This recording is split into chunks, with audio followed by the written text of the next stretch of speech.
주의를 감당하는 줄 믿습니다. 주께서 우리에게 맡겨주신 이 일을 감당하는 것 외에는 우리에게는 더한 기쁨이 없기 때문입니다. 성경에는 다양한 숫자들이 많이 나옵니다. 삼위일체 하나님을 상징하는 숫자 3, 고난과 연단을 상징하는 숫자 4, 일곱 빛깔 무지개, 40의 고난의 연단의 수 등등 많이 나옵니다. 오늘 저는 그 많은 숫자들 중에 12, 12라는 숫자를 통해서 그 속에 담아두신 하나님의 마음을 살펴보고자 합니다. 자, 성경에는 12주라는 숫자가 처음 나오는 것이 창세기입니다. 아브라함의 손자요 이삭의 아들인 야곱이죠. 이 야곱의 12아들을 통해서 숫자 12이 처음으로 성경에 등장을 합니다. 그리고 이어서 12명의 사사들의 사사시대로 이어지고요. 신학으로 넘어와서 주님의 12제자가 또 나옵니다. 오순절 성령 강림했을 때에 첫 번째 성령 강림의 장소에 또 숫자 12, 120문도, 120성도들이 나오고요. 그 다음에 계시록에 보게 되는 세계설인데 성의 12문이 등장을 합니다. 창세기에서 시작한 숫자 12이 요한계시록에서 12로 마감되는 걸 볼 때에 하나님의 무시무종 시종일관 유일하시고 변함이 없으신 그 하나님의 마음을 우리 성경 전체를 통해서 숫자 12를 통해서도 살펴볼 수 있는 것인 줄 믿습니다. 그러면 이 숫자 12 도대체 하나님은 왜 이 숫자 12에 대한 의미를 이렇게 많이 성경 곳곳에 담아 두셨을까요? 자, 이 숫자 12는 하늘나라를 상징하는 숫자이기 때문에 그렇습니다. 그렇다고 성경에서 그 근거를 찾아야 되겠죠. 우리 다 함께 찾아봅니다. 신약성경 마태복음 26장 53절의 말씀입니다. 마태복음 26장 53절의 말씀.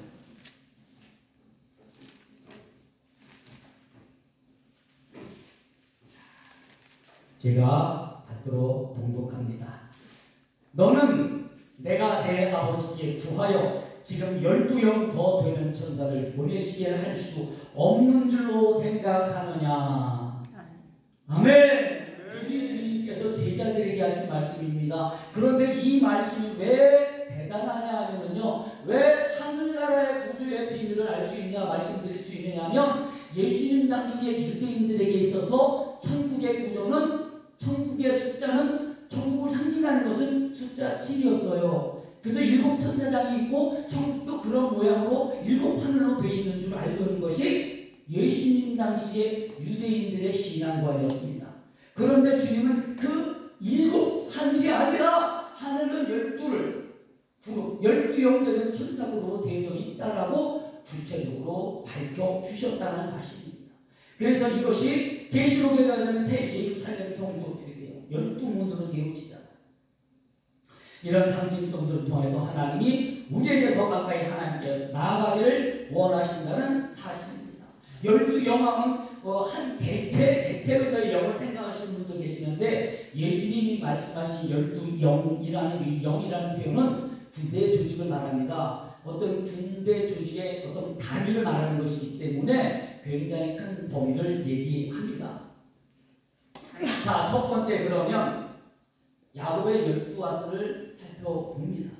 자, 하나님께서 야곱에게 4명의 아들을 주십니다. 그리고 그 아내들을 통하여서 12명의 아들을 얻고 그 아들들은 이스라엘의 12지파가 됩니다. 또 하나님이 이 야곱의 자손들을 애굽으로 보내세요.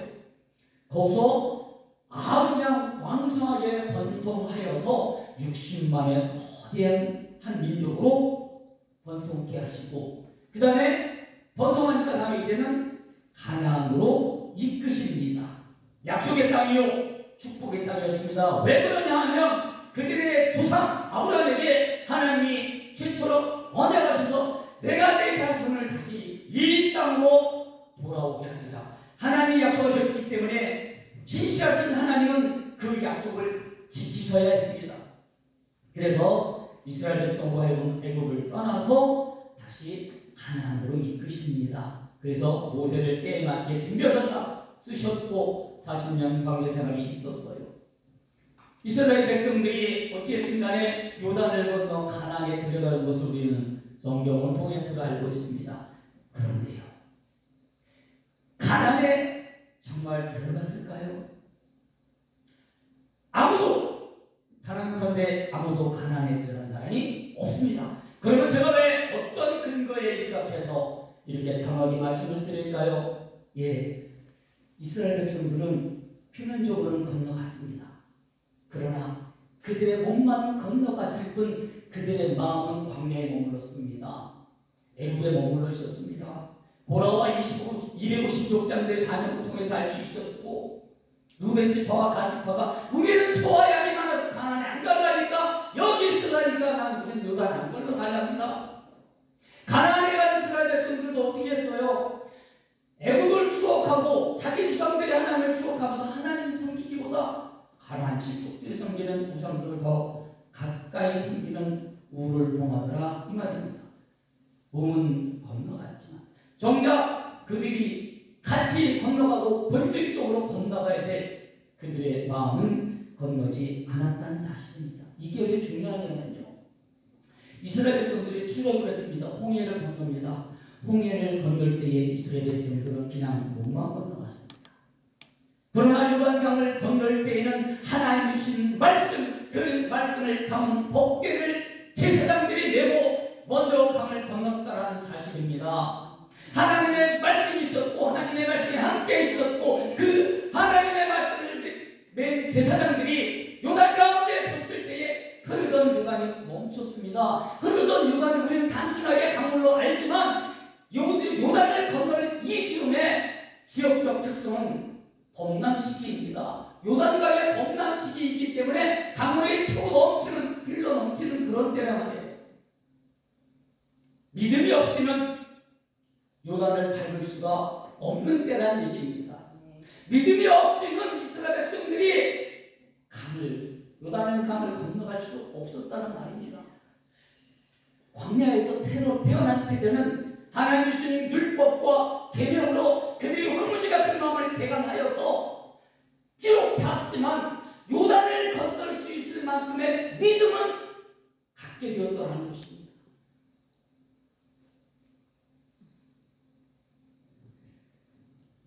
안타까운 것은 히브리서에서 말씀합니다. 사도들, 제가 봉독해 드릴게요. 만일 여호수아가 저희에게 안식을 주었다면 그 누구예요? 요단강을 건너서 그나마 그래도 믿음이 있다라고 인정받을 수 있었던 이스라엘 백성, 그에게 주었던 안식을 주었다면 그 후에 다른 말씀을 하지 아니하였으리라. 결국은 여호수아가 이스라엘 백성들에게 안식을 주지 못했다는 얘기예요. 무슨 말씀이냐면 가나안을 정복하지 못했다는 얘기예요. 하나님의 말씀을 순종하지 못했고 하나님의 명령하신 것을 완수하지 못했기 때문에 안식할 수 없었다는 사실입니다. 그래서 말합니다. 하나님이 자기 일을 쉬신 것 같이 자기 일을 쉽니다. 또 다른 안식의 때를 준비하십니다. 그래서 이어지는 시대가 12사사들의 시대가 됩니다. 사사에게는 12명의 사사들이 기록되어져 있고 300여 년의 기간을 말합니다.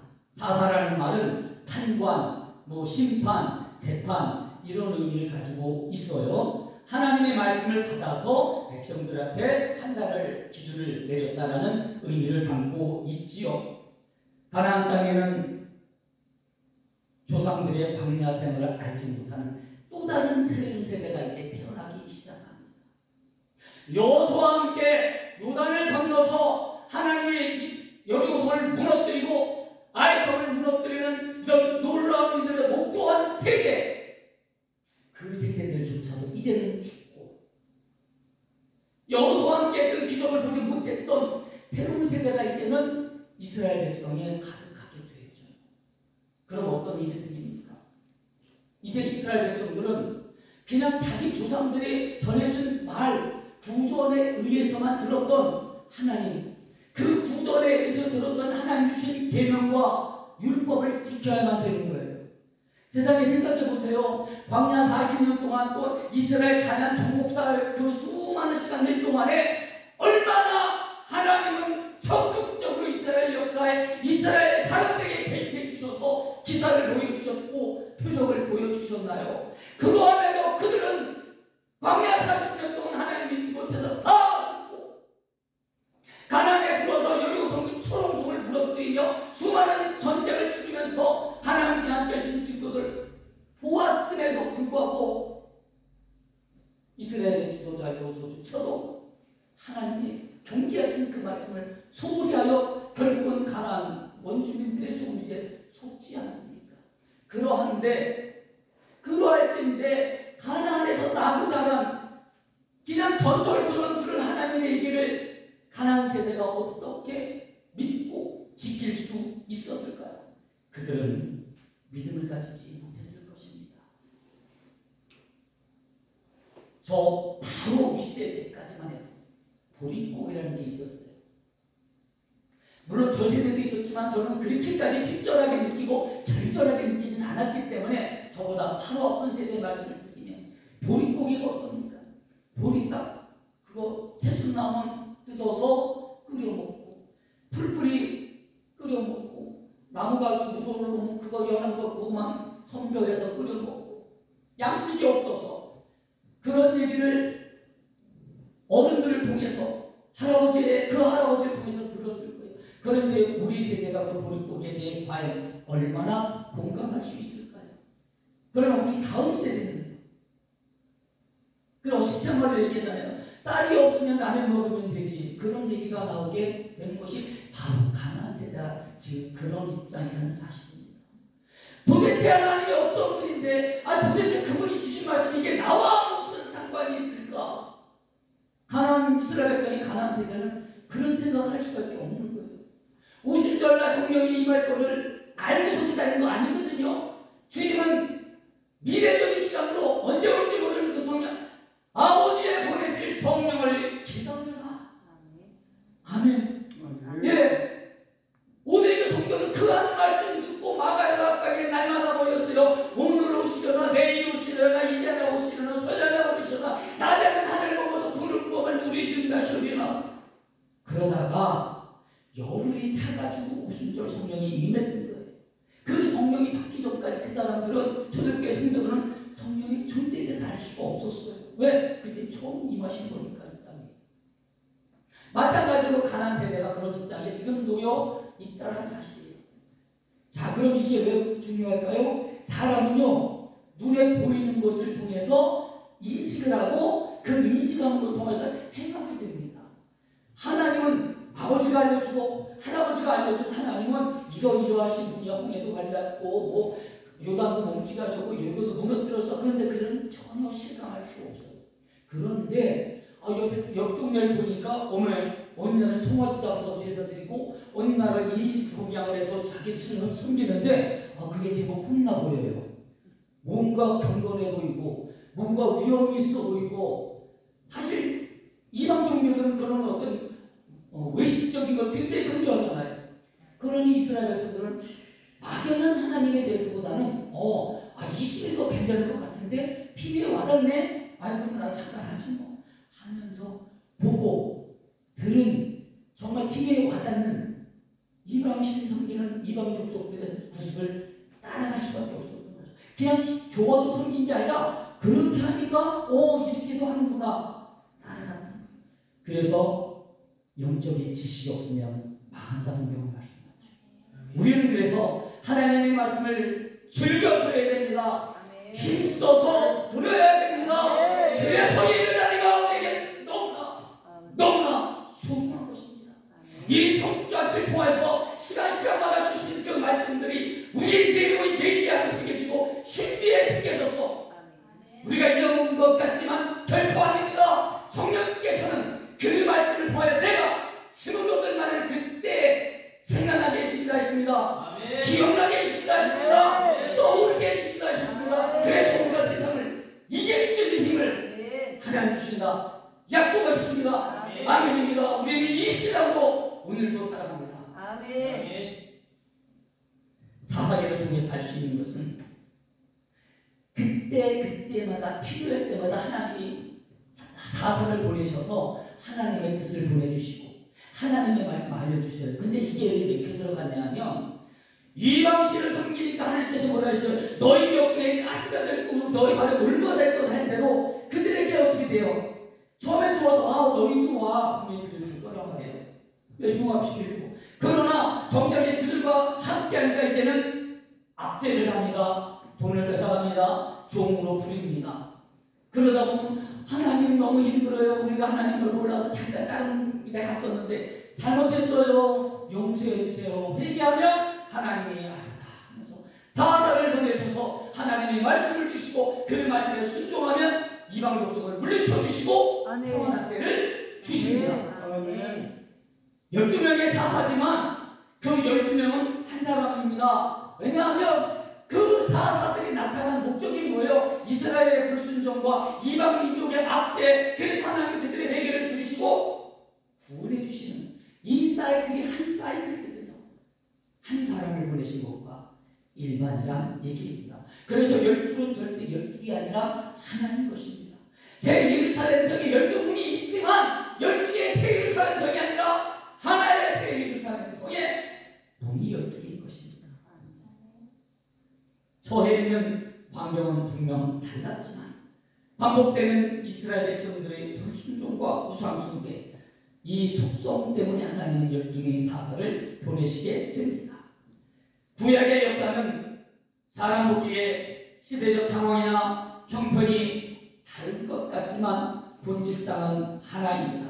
이스라엘 백성들의 하나님의 기사와 이적을 뺀 하나님을 잘 믿었습니다. 그러나 일정 시간이 지나게 되어지면 다시 불신앙이 틈타고 하나님을 대적합니다. 모세와 언약의 맺음을 약속을 맺었던 하나님은 이스라엘 백성들에게 말씀하시길 이 백성이 나를 섬기지 못할 것입니다. 이미 하나님께서 단언하십니다. 아니 그러면 지키지도 못할 말씀을 왜 주셨으며 지키지도 못할 또 하나님의 능력으로 변화시켜 주셔서 지키게 하면 되시지 않았을까요? 예. 그래서 하나님은 우리 주 예수 그리스도를 예비하셔서 가장 적절할 때에 우리 구세주로 이 땅에 오게 하셨고 십자가 지게 하셨으며 부활하시게 하셨습니다. 그래서 구약은 그림자요 신약은 실체요 실상이 되는 것입니다. 우리가 구약 성경을 읽으면서 사사기를 읽으면서 우리는 이런 교훈을 우리 심령 속에 새겨야 된다는 사실이죠. 아니 왜 답답하게 무서울까? 하나님이 이렇게 역사해 주셨는데 그거 한 번만 믿어야지 왜 못 믿었을까가 아니라는 얘기죠. 지금 현재 우리도 그러하니까요. 왜 그럴까요? 우리는 육의 한계를 가지고 있습니다. 이 육의 한계는 항상 우리로 하여금 발목 잡게 하고 우리로 하여금 땅의 삶을 보게 하고 우리로 하여금 하나님의 모습을 보기보다는 땅에서 안락을 추구하기 때문에 땅의 속성은 사망과 멸망인데 하나님께로 가게 하겠느냐.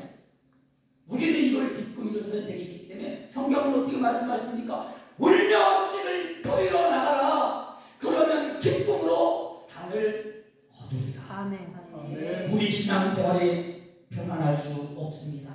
그렇다고 맨날 편안한 것만 추구하지 말라는 얘기는 아닙니다.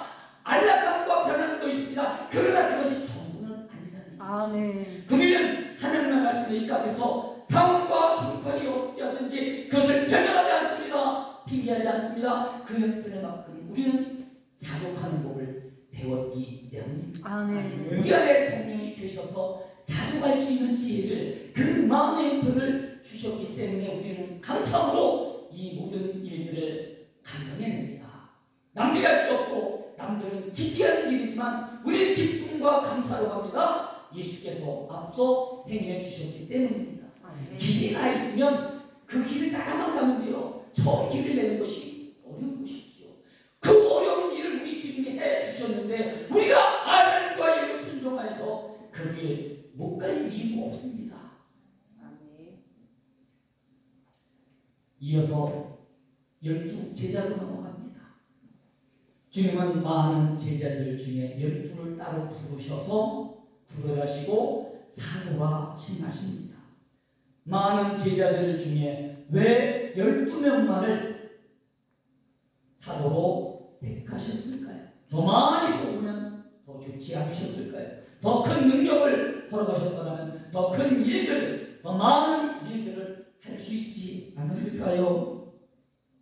예수님께서 많은 제자들 중에 뽑으신 사도의 선택 기준, 이것은 무엇이었을까요?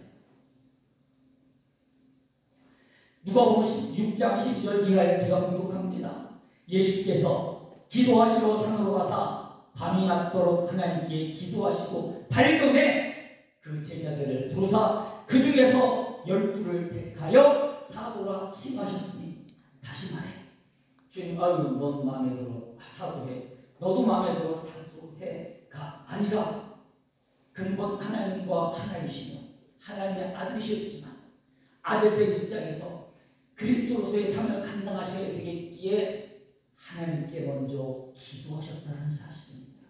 그것도 하나님, 내가 사도를 세워야 됩니다. 어떤 이들을 세워야 하리까? 어떤 마음을 가진 자들, 어떤 생각을 가진 자들, 어떤 마음에 그릇된 가진 자들을 내가 사도로 세워서 나와 함께 아버지의 일을 감당케 하리까? 기도하셨다는 사실입니다. 저와 여러분은 한 가지입니다. 주의 일을 감당함에 있어서 하나님이여, 이 일이 기도되는 게 있습니다. 이것을 통해서 하나님께 영광을 돌려야 되는데 어떤 절차를 통해서 어떤 사람을 만나서 이 일을 해야 하나님께 더 큰 영광이 되리까? 기도해야 됩니다. 수많은 목사님들이 그렇게 하고 있는 줄 믿습니다. 아멘. 우리는 영적인 선한 경쟁을 해야 되기 때문에 더 뜨겁게, 더 불같이, 더 시간을 구걸하여 하나님께 드리면서 이 일들을 감당해야 될 줄로 믿습니다. 아멘. 예수님께서 12제자를 부를 때 분명 꼭 기도하시면서 불렀다 했습니다. 그런데 일부 어떤 사람들은 얘기합니다. 예수님의 제자들은 불안무식하고 그냥 순박하고 그냥 아무도 내세울 수 없는데 하나님이 순수한 마음인데 작은 자를 큰 자를 부끄럽게 하려고, 먼저 된 자를 부끄럽게 하려고 그런 자들을 모자라고 좀 기울어지는 사람들을 택하셨다고. 아니죠. 하나님은 그런 기준으로 보신 것이 아니라 베드로부터 시작해서 12사도들의 면면을 보세요. 얼마나 순박합니까? 얼마나 깨끗합니까? 그들에게 미선이 있나요? 교만이 있나요? 자기 자랑이 있나요? 사도 바울처럼 변화되기 전에 바울처럼 나는 바리새인 중에 바리새인 중에 유대인 중에 유대인이다. 내가 율법으로 내가 완벽한 사람이다. 자랑하는 사람 하나도 없었습니다. 우리 주님의 복음은, 천국 복음은 새 복음입니다. 새 술입니다. 그래서 새 부대에 담아야 됩니다. 예루살렘에서 나고 자라서 율법으로 부검박질 찍어낸 유대인들은, 바리새인들은 결코 주의 복음을 받아들이지 않았습니다. 받아들일 수 없는 심령 구조였습니다. 그래서 예수님은 예루살렘에서 멀리 떨어진 시골 구석에 있는 예수님 12제자들을 불러 모셔서 그들에게 새 술을 새 부대에 넣으셨던 것입니다. 그것이 오늘날 저와 여러분에게까지 이어져서 우리가 복음을 받았고 우리도 또한 증거하게 된 것이지요. 하나님의 섭리는 지극히 세미한 것까지라도 너무나 정확하게 때와 장소에 맞게 준비하시고 이루시고 성취하신다는 사실입니다. 계시록에 보면 구원받는 무리가 세 부류로 나옵니다.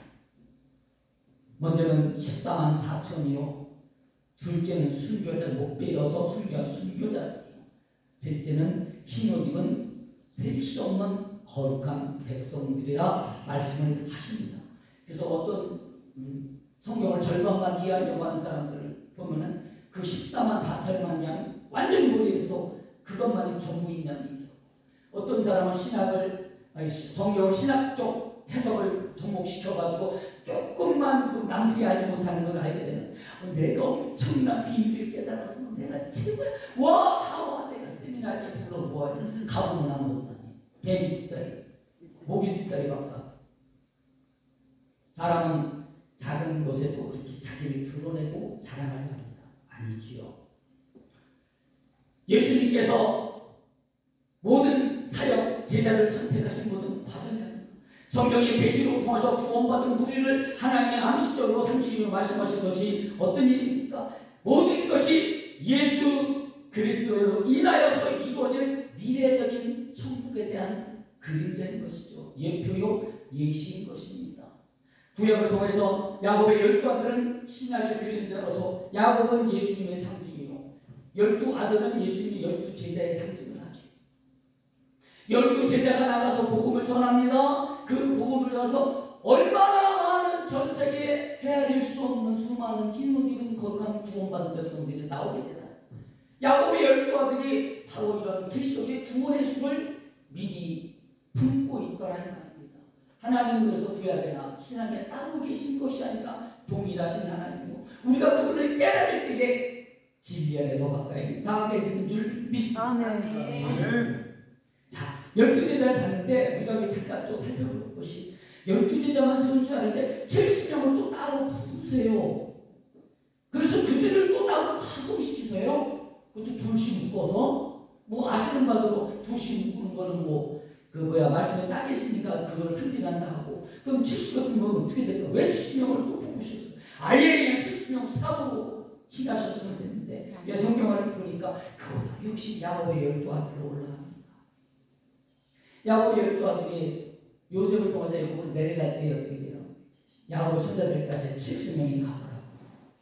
그 70명이 애굽에 가서 어떻게 돼요? 430년 동안 60만 명으로 부흥합니다.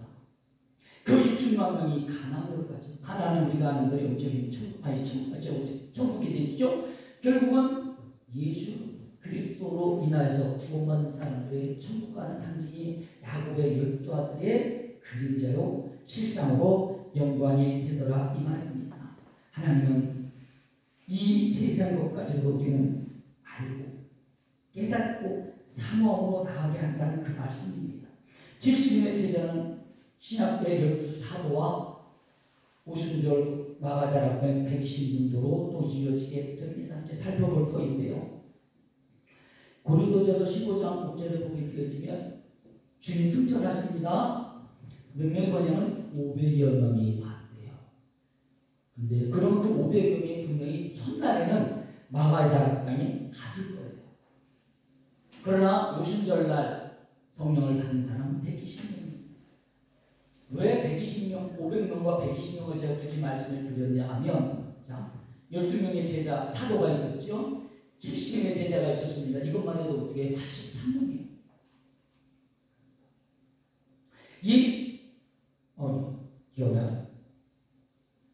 72명, 82명이 되죠. 82명이 아니라. 그럼 결국 120명 중에 대다수는 제자들이라니. 주님의 부활승천 전무후무한 그 신묘막측한 일을 보고도 대다수의 사람들은 제자들을 빼고는 다 떠나갔다는 얘기입니다. 오순절 날까지 기다리지 못했어요.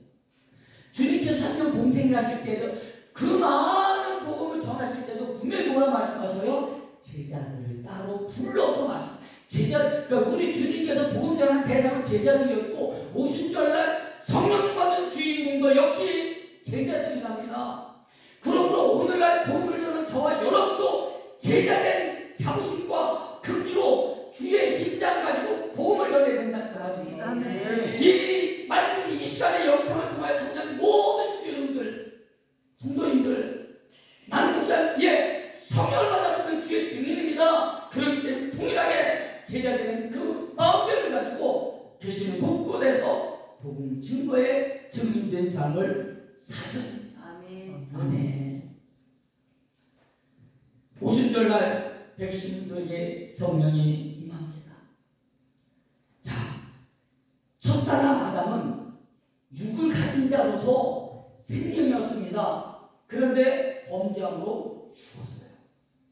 자, 후 아담 예수님도 육신이 있는 분이었습니다. 그런데 예수님께는 성령이 계셨어요. 그래서 죽었어도 다시 부활하실 수가 있었다는 사실입니다. 핵심 근거는 무엇입니까? 성령입니다. 그래서 우리는 성령을 받아야 되고 성령 받은 걸 소멸치 않기 위하여 항상 성령의 충만을 위해서 우리는 불같이 기도해야 됩니다. 그때 성령께서는 간절히 성화하는 심령에 임해 주신다 하셨습니다. 아멘. 찾는 자가 만날 것이라 약속하시고 아멘. 아멘입니다. 아멘입니다. 우리 뜨거운 열정 가지고 이 성령을 전파해야 됩니다. 그 성령이 아니고서는 예수의 부활을, 천국 복음을 믿을 수가 없기 때문입니다.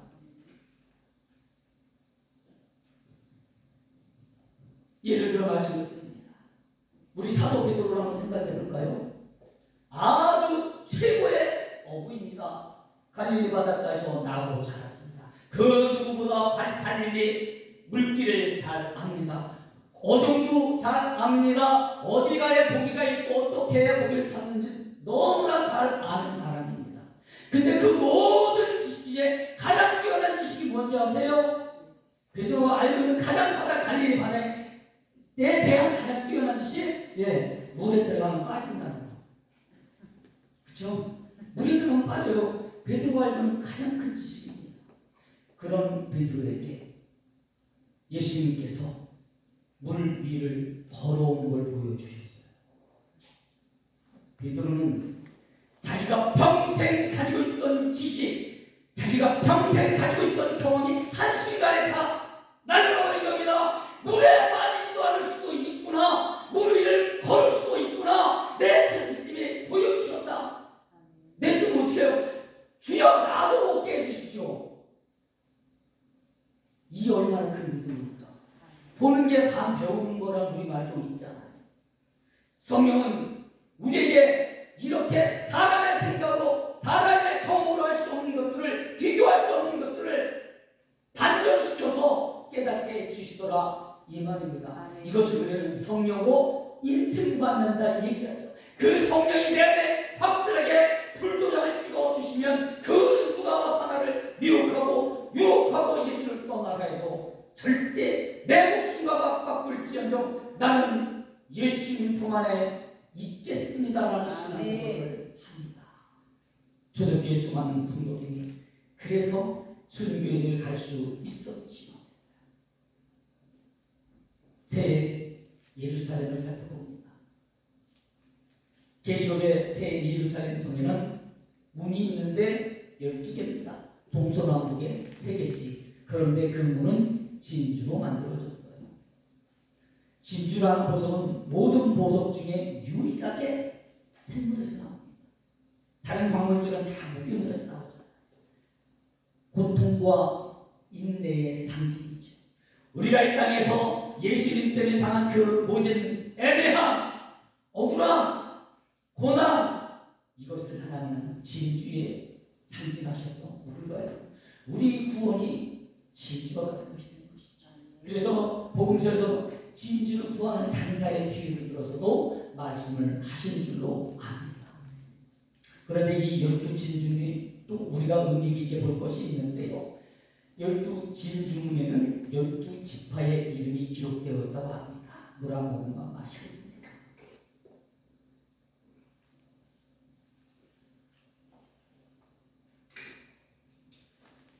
문에는 12지파의 이름이 기록되어 있고요.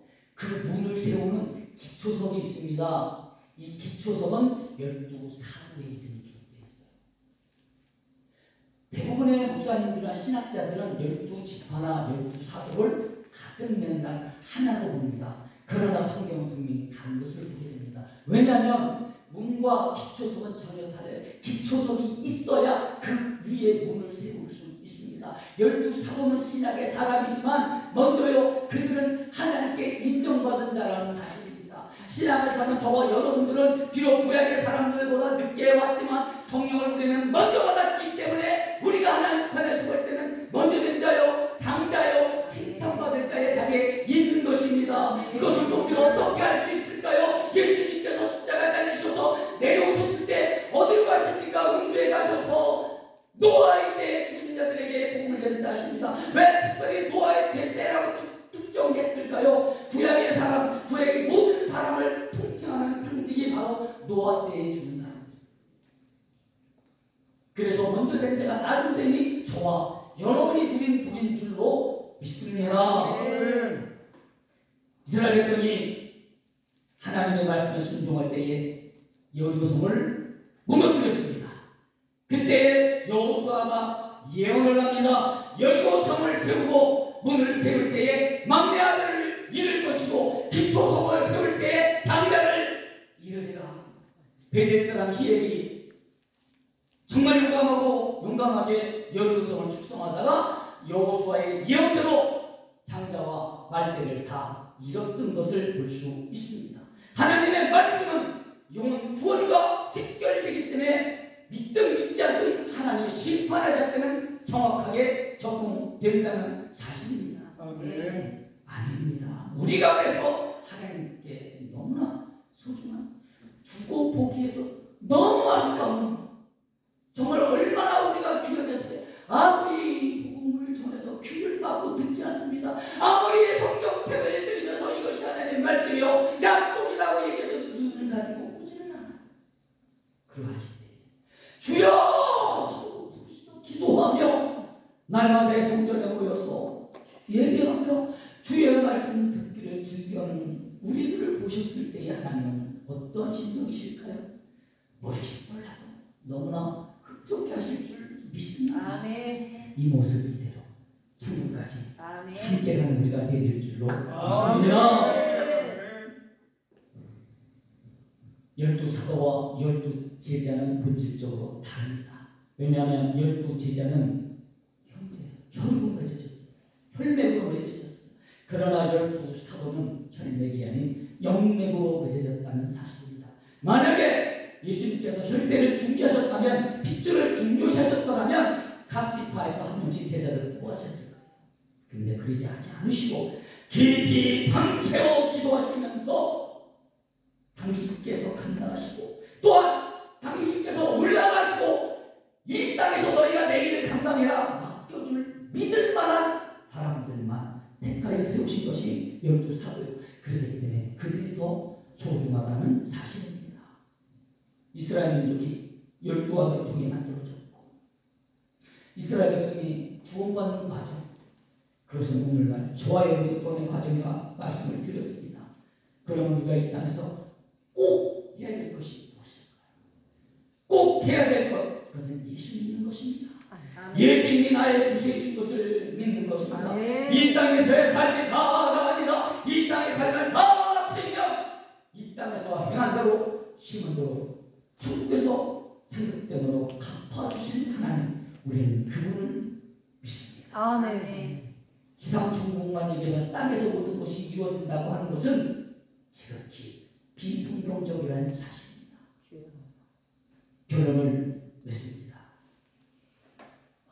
모든 인간은, 예수 생명이 없는 모든 인간은 그 심령을 죽음이라는 의식, 죽음이라는 두려움이 지배를 합니다. 그래서 뭘 하면 죽을까 염려하고 병 걸릴까 염려하고 병 걸리면 죽으니까.